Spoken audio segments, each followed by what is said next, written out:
Good day, we are group number 2 and we discussed learning and development. The first topic was the 9 elements that make top employees training program so successful. Training employees isn't one size fit all. There isn't one simple answer to building perfect employees training programs. Training is important because it represents a good opportunity for employees to grow their knowledge base and improve their job skills to become more effective in the workplace. For this reason, organizations today must aim to create training programs that are innovative and allow all types of employees to maximize their learning potential while their experience toward their particular interests. There are a few elements that are consistently present in companies with the best training programs. Better training leads to better process and better work. When developing your employees' training plan, try to include all these 9 of this component. Number 1. A skills and effective training program manager. Effective training program management, a high-quality training program that starts with a person. We call this person the program manager. In some organization, this person might be the training and development manager, learning and development specialist, training coordinator, or chief learning officer. Regardless of job title, this person is the one who manages training and development. Program managers are responsible for planning and executing all training initiatives within an organization. An ideal training program manager is inherently curious, open-minded, motivated, and invested in developing employee skills to help them reach their potential. They are committed with learning and constantly working to improve their own skills and competencies. Additionally, this person usually tasked with marketing and training program internally so that employees are aware of development opportunities, other important skills including problem solving, business acumen, and leadership skills. Number 2. Assessment of learning needs throughout the company. In getting started, the program manager must be able to identify the needs of an organization. This is where curiosity comes into play. They must take time to understand the past, present, and future direction. A need assessment can be conducted through research, interview, and internal surveys. At the core of any effective training program is correctly identifying who needs to be trained and on what skills or topics. Training need is the gap between current performance and required performance. For example, if you find that you have an satisfied customer, there might be a need for customer service training for your sales and support team. Number 3. Training alignment with company objective. When needs are identified, they must be aligned with organization and initiatives. The program manager should build a curriculum to address problems in the organization and support business goals. By following this model, employees will be more likely to understand the training and it will be supported by managers and leaders. The impact that organization's critical piece. Number 4. Goals and metrics that show training effectiveness. The outcomes of training employees can be difficult to quantify.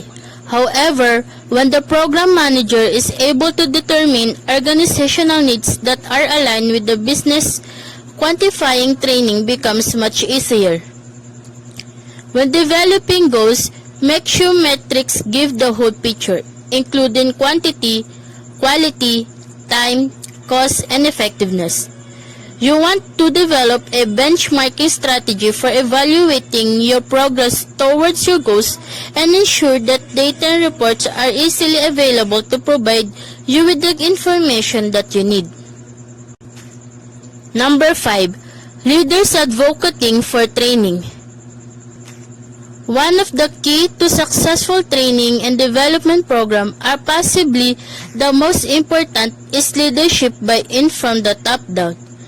Having a leadership support helps drive the importance of a program, assist with accountability, and establish appropriate expectation.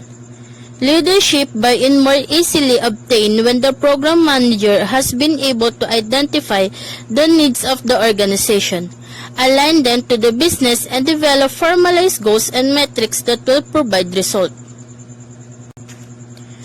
Number 6. Modern and relevant learning content. Providing relevant training content is key to a good training program to ensure your learners are engaged and continue to come back for more. The modern learning today is distracted, overwhelmed, and has a little time to spare. Catering content to their needs is not only important, it's usually critical.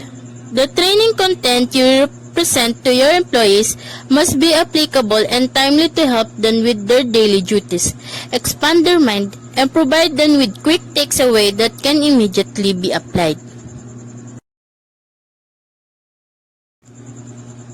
Creative ideas for training initiative is number 7. Creativity can start with a program launch that has a theme.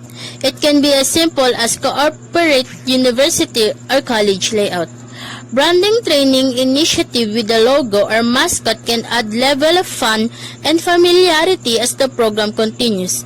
Other creative plays could include seasonal themes and contests. Number 8. Ongoing marketing to encourage participation in a training.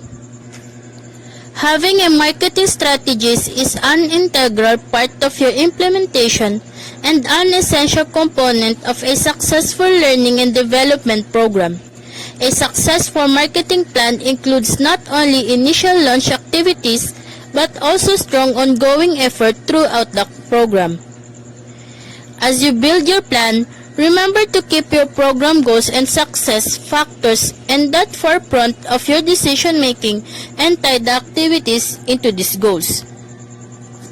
Any communication sent out employees should include not only an overview and clearly defined expectation but also shown as employees what is intended for them.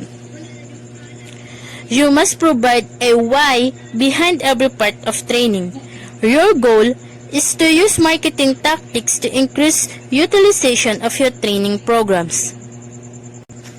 And lastly, the number 9, reinforcement of what employees learn. Training reinforcement to increase learning retention. Many organizations spend thousands of money per year training employees only to discover that they're not applying a new content. Training reinforcement is a crucial part of ensuring training is applied on the job. Without being given the opportunity to remember, employees will forget nearly all training in less than a week. Training reinforcement is a series of small lessons or learning activities that support a core concept or skill. By continuing to teach what was learned at the seminar or from a video, employees will not only remember more, but they will also more likely to apply it to their everyday of work.